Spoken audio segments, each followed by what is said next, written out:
Hello everyone. Vector classes में आपका स्वागत है। आज हम गणित का वर्ग दशम का एनसीईआरटी गणित वर्ग दशम एनसीईआरटी को पढ़ना शुरू करेंगे। इसमें हमने सबसे पहला टॉपिक लिया है द्विघात समीकरण, जिसका लेक्चर नंबर फर्स्ट है यानी प्रथम व्याख्यान है।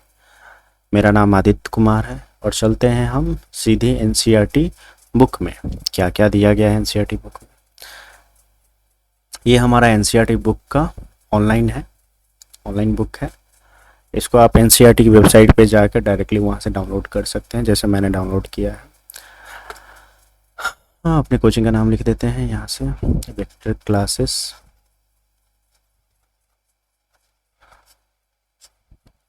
चलिए आगे बढ़ते हैं। द्विघात समीकरण है, इसको इंग्लिश में कहते हैं क्वाड्रेटिक इक्वेशन, क्वाड्रेटिक इक्वेशन। समीकरण को इंग्लिश में इक्वेशन कहते हैं। अब इसमें दिया गया है कि अध्याय 2 में, इससे पहले वाला जो अध्याय था उसमें हमने क्या पढ़ा था, बहुपद को पढ़ा था, ठीक है। और जो इस फॉर्म में हुआ करता था उसको हम द्विघात बहुपद कहते थे, जैसे कि ax² plus bx plus c के फॉर्म में होता था। और एक सबसे मैंडेटरी चीज़ था कि a बराबर 0 नहीं होना चाहिए, a बराबर 0 नहीं होना चाहिए, तब ये द्विघात बहुपद कहलाता था। बहुपद का मतलब है बहुत सारे पद, जिसमें बहुत सारे पद हो उसको क्या कहेंगे, बहुपद करेंगे।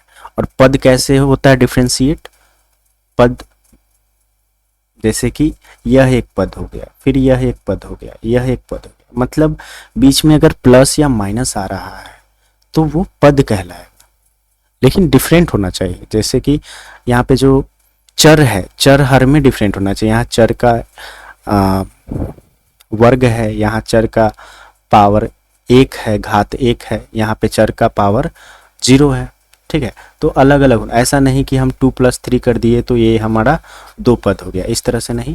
अगर 2x + 3 हो गया मतलब दोनों अलग अलग होना चाहिए, तब जाके ये अलग अलग पद गिनती होगा। उसी तरह यहाँ पे ये सारे पद हैं, ये बहुपद है। इस पद में क्या है, मैक्सिमम सबसे बड़ा जो पद है उसका जो घात है वो कितना है, 2 है, तो 2 घात हो गया तो द्विघात। अब है जब हम इस बहुपद को 0 से तुल्य कर देते हैं, मतलब कि ax² plus bx plus c को हम 0 के बराबर कर देते हैं, तो यही द्विघात समीकरण कहलाता है, द्विघात समीकरण कहलाता है। कहने का मतलब, और एक और चीज बहुपद में भी था, a किसके बराबर नहीं होना चाहिए, 0 के बराबर नहीं होना चाहिए। अतः द्विघात समीकरण में भी जो a का मान है 0 के बराबर नहीं होना चाहिए। आगे है, वास्तविक जीवन में हम संबंधित कई समस्याओं का हल करने में हम द्विघात समीकरण का प्रयोग करते हैं। देखते हैं उदाहरण के लिए। कह रहा है, मान लीजिए कि एक धर्मार्थ ट्रस्ट, जो क्रिश्चियन ट्रस्ट ये सब होता है, उन्होंने क्या किया, 300 वर्ग मीटर क्षेत्रफल का प्रार्थना कक्ष बनाया। प्रार्थना कक्ष वहाँ पे जहाँ पे बैठ के चाहे खड़े होकर हम भगवान से प्रार्थना करते हैं, अपनी लंबी उम्र के लिए, अपने क्या करने के लिए, पूरे वर्ल्ड को अच्छा से चलाने के लिए, ठीक है, अपनी जीवन शैली को भी सुधारने के लिए। इस तरह से हम प्रार्थना करते हैं।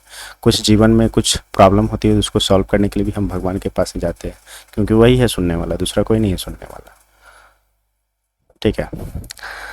तो वो प्रार्थना कक्ष बनाना चाहता है जिसकी लंबाई उसकी चौड़ाई से के 2 गुने से 1 मीटर अधिक है। मतलब कि यहाँ पे हम क्या मानेंगे, सबसे पहले चौड़ाई का 2 गुना है लंबाई, तो सबसे पहले हमने चौड़ाई मान लिया, चौड़ाई है x और लंबाई क्या हो जाएगा, चौड़ाई का 2 गुना से 1 ज़्यादा, मतलब 2x में 1 ज़्यादा मतलब 1 जोड़ देंगे।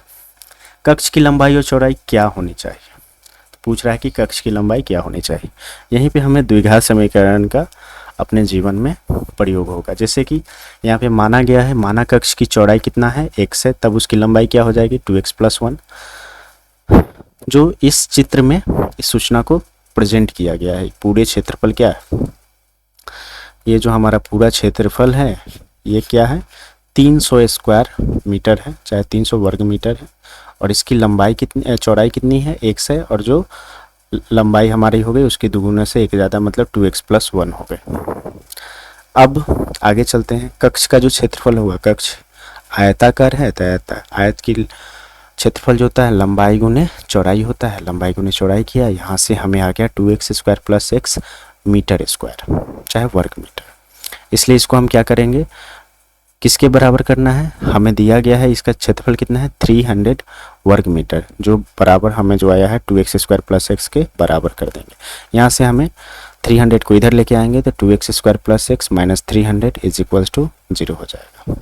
इसलिए कक्ष की चौड़ाई समीकरण इतना, जो एक द्विघात समीकरण है, को संतुष्ट करना चाहिए। मतलब ये जो क्वेश्चन है हमारे दैनिक जीवन का जो क्वेश्चन है, ये किससे सॉल्व हो रहा है, इस द्विघात समीकरण से हमको सॉल्व मिल जाएगा कि कितना इसका लंबाई होगा और कितना इसकी चौड़ाई होगा। अब इसके इतिहास के बारे में जानते हैं। अधिकांश लोग विश्वास करते हैं कि बेबीलोन वासियों ने, मतलब जो बेबीलोन के रहने वाले थे, सर्वप्रथम द्विघात समीकरण को हल किया था। उदाहरण के लिए वे जानते थे दो संख्याओं को ज्ञात किया जा सकता है जिसका योग तथा गुणनफल दिया हुआ। मतलब बेबीलोन वालों को ये पता था। ध्यान दीजिए, यह समस्या x² - px + q के प्रकार के समीकरण को हल करने के तुल्य है। यूनानी गणितज्ञ, एक तो बेबीलोन हो गया, दूसरा अब आ रहे हैं यूनान में। यूनानी गणितज्ञ यूक्लिड के बहुत सारे सिद्धांत हम लोग पढ़ते हैं, ने लंबाई ज्ञात करने की एक ज्यामिति विधि विकसित की थी, जिसको हम वर्तमान शब्दावली में द्विघात समीकरण के हल कहते हैं। ठीक है, कौन कौन हो गया, बेबीलोन वासी हो गया और यूनानी वैज्ञानिक गणितज्ञ हो गया यूक्लिड। व्यापक रूप में द्विघात समीकरण को हल करने का श्रेय बहुधा प्राचीन भारतीय गणितज्ञों को भी जाता है, सिंपल। वास्तव में ब्रह्मगुप्त 598 से 665 ईस्वी तक ये रहे थे, उसमें क्या किया था इन्होंने, द्विघात समीकरण के x² + bx = c के द्विघात समीकरण को हल करने का एक सूत्र दिया था। किसने दिया था, ब्रह्मगुप्त ने दिया था। उसके बाद श्रीधराचार्य ने, जो 1025 ईस्वी में एक सूत्र का प्रतिपादित किया, जिसे द्विघात सूत्र के रूप में जाना जाता है, जो पूर्ण वर्ग विधि के द्विघात समीकरण को हल करने पर प्राप्त हुआ, जैसे कि भास्कर 2 में लिखा हुआ है। भास्कराचार्य भी एक गणितज्ञ या वैज्ञानिक हुआ करते थे यहाँ के। अरब की भी बात है, अरब के भी वैज्ञानिकों का देन है, जैसे कि अल ख्वारिज़मी जो 800 ईस्वी के समय था। उसके बाद अब्राहम बार हिया हनासी यूरो ने 1145 में छपी बुक लिबर इम्बाडोरम में विभिन्न द्विघात समीकरण के पूर्ण हल दिए। मतलब बहुत सारे वैज्ञानिकों ने, बहुत सारे देशों के वैज्ञानिक, बहुत सारी संस्कृति के लोगों ने क्या किया, द्विघात समीकरण के बारे में बताया, उनके हल के बारे में बताया और इसको कैसे हल किया जाता है उसके तरीकों को बताया, जो आज हम वर्तमान समय में पढ़ रहे हैं। जैसे कि अब फिर से द्विघात समीकरण के बारे में कुछ है। चर x में, जैसे कि जो चेंज होने वाला होता है उसको चर कहते हैं, जो चेंज होने वाला नहीं होता है उसको क्या कहते हैं, अचर कहते हैं। ठीक, और इंग्लिश में चर को वेरिएबल कहते हैं, ये भी जानना जरूरी है। और अचर को कांस्टेंट कहते हैं। और द्विघात समीकरण को हम जानते ही हैं, क्वाड्रेटिक इक्वेशन कहते हैं, उसके बाद बहुपद को हम लोग कहते हैं इंग्लिश में पॉलिनोमियल। पॉली मतलब बहु, नोमियल मीन्स पद, पॉलिनोमियल। चर x में एक द्विघात समीकरण x² + bx + 0 के प्रकार होती है, जहाँ a b c क्या होता है, वास्तविक संख्या होती है। तो चर के डिफिनीशन की बात करेंगे हम, मतलब चर की डिफिनीशन की नहीं, क्वाड्रेटिक इक्वेशन यानी कि द्विघात समीकरण की बात करेंगे। द्विघात समीकरण की बात करते हैं तो इसका जो फॉर्म होता है xa² + bx + c का फॉर्म होता है = 0 कर देते हैं, जहाँ पे a जो होता है 0 के बराबर नहीं होता है। ये एक मैंडेटरी है किसका, द्विघात समीकरण होने के लिए। उसके बाद दूसरी बात, a b और c क्या होना चाहिए, वास्तविक संख्या होनी चाहिए, वास्तविक संख्या होनी चाहिए, काल्पनिक संख्या नहीं होनी चाहिए। और जो x का पावर है, मतलब कि जो x का घात है, अधिकतम कितना होना चाहिए, अधिकतम मान होना चाहिए 2। हमारे पास द्विघात समीकरण होने के लिए 3 कंडीशन है, 3 तरीका है, मतलब उसको चेक करना है अगर कोई द्विघात समीकरण है कि नहीं। तो सबसे पहले तो हमें देखना है कि उसका x का घात अधिकतम कितना है, तो 2। दूसरा क्या है, ए बी सी वास्तविक संख्या है कि नहीं। तीसरा क्या है, a इज इक्वल्स टू 0 होना ही चाहिए। ये तीनों कंडीशन मस्ट है किसी भी समीकरण को द्विघात समीकरण कहलाने के लिए। फिर आगे बढ़ते हैं। इस तरह से बहुत सारे 2-3 समीकरण देखो, द्विघात समीकरण बताया गया है। आगे है वास्तव में कोई भी समीकरण px प्लस 0 जहां px का घात 2 का एक बहुपद है, एक द्विघात समीकरण कहलाती है।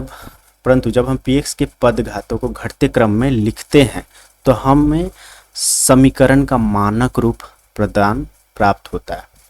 ठीक है, तो जो हमने यहाँ पे लिखा है ax square plus bx plus c, ये कैसे क्रम में होना चाहिए, x का पावर घटते क्रम में होना चाहिए, तो हो जाएगा द्विघात समीकरण का स्टैंडर्ड फॉर्म, यानी कि मानक रूप। मानक रूप यही है, मतलब कि यहाँ से हमें पता चलेगा, मानक रूप की बात करेंगे, घटते क्रम की बात करें तो ए एक्स स्क्वायर, ए यहाँ पे रियल नंबर है यानी कि वास्तविक संख्या है, एक्स का मैक्सिमम घात है 2। अब क्या होना चाहिए, बी होना चाहिए जो एक रियल नंबर है, और एक्स का यहाँ पे घात कितना होना चाहिए, 2 से 1 कम, मतलब कि 1, इसमें भी 1 है। यहाँ पे फिर आगे बढ़ेंगे, रियल नंबर सी, और क्या होगा, एक्स का जो घात होना चाहिए 0 होना चाहिए, is equals to 0। Same equation है ये वाला, ठीक है, ये और ये दोनों इक्वेशन सेम है। यहाँ पे x का पावर 0 1 हो जाता है, c into 1 equals to c। यहाँ पे x का पावर 1 सीधे हम x लिख सकते हैं तो bx हो गया। ठीक है, तो यही हमारा स्टैंडर्ड फॉर्म है या मानक फॉर्म है, मानक रूप है, standard form of quadratic equation, चाहे मानक द्विघात समीकरण का मानक रूप। इस तरह से हम इसको डिफाइन करेंगे। अब आगे बढ़ते हैं।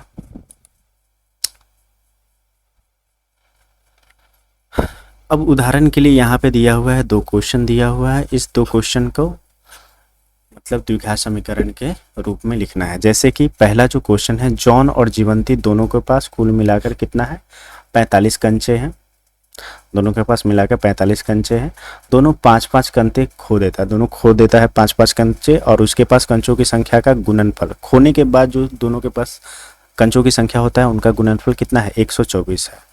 तो हम जानना चाहेंगे कि आरंभ में उसके पास कितने कितने कंचे थे। तो इसको सॉल्व जो करेंगे ना, वो द्विघात समीकरण पे ही आएगा। देखिए कैसे है, इसका हल दिया हुआ है। माना कि जॉन की कंचों की संख्या है x है, और दोनों का कितना है, जोड़ कितना है, 45 है, तो जीवंती के पास कितना बचेगा, 45 में से x घटा देंगे। अब क्या है, 5 हेरा गया, इसका खो गया ये, तो इसके पास बच गया कितना, x माइनस 5 जॉन के पास। उसी तरह जीवंती के 5 फिर इसका भी खो गया है, तो कितना, जीवंती के पास था 45 माइनस एक्स, तो उसमें से 5 और घटा दिए, तो 45 में से 5 40 माइनस एक्स हो गया। अब इसका क्या है, गुणनफल निकालना है। गुणनफल निकालने पे हमारे पास आ गया -6 स्क्वायर प्लस 45 माइनस 200, ठीक है, जो किसके बराबर है, 124 के बराबर। 124 को इधर लेके आएंगे, हमारे पास इतना बच जाएगा। अब देखो इसमें क्या करेंगे, -1 अगर कॉमन ले लेते हैं तो यहाँ पे बच जाएगा x square minus 45x plus 324 बराबर 0 हो जाएगा। -1 को इधर लेके आएंगे तो फिर से भी ये 0 ही रहेगा, इसलिए हमारे पास इतना इक्वेशन बन जाएगा। जो इसका समीकरण कितना है, कंचे थे, उसका समीकरण इतना हो जाएगा। अब क्या है, इसको संतुष्ट करते हैं। अगर इसमें अभी हमें इसको सॉल्व करना सिखाया नहीं गया है, ठीक है, ठीक है, तो एक क्वेश्चन हो गया। अब इसके बाद है उदाहरण है इस तरह से, ठीक है।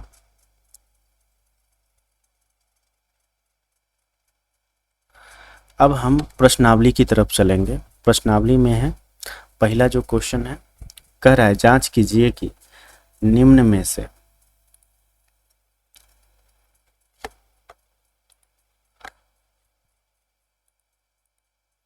कह रहा है जांच कीजिए से निम्न में कि क्या निम्न द्विघात समीकरण है। इसका पहला क्वेश्चन देखते हैं। प्रश्नावली जो है 4.1 है। इसका क्वेश्चन नंबर 1 है x+1 का square is equals to 2 into x minus 3 है। तो इसकी बात करते हैं क्या ये द्विघात समीकरण है कि नहीं। ये a प्लस बी के होल स्क्वायर पे है, तो ये हो जाएगा a square plus 2ab plus b square is equals to, गुना करेंगे तो 2x माइनस 6 हो जाएगा।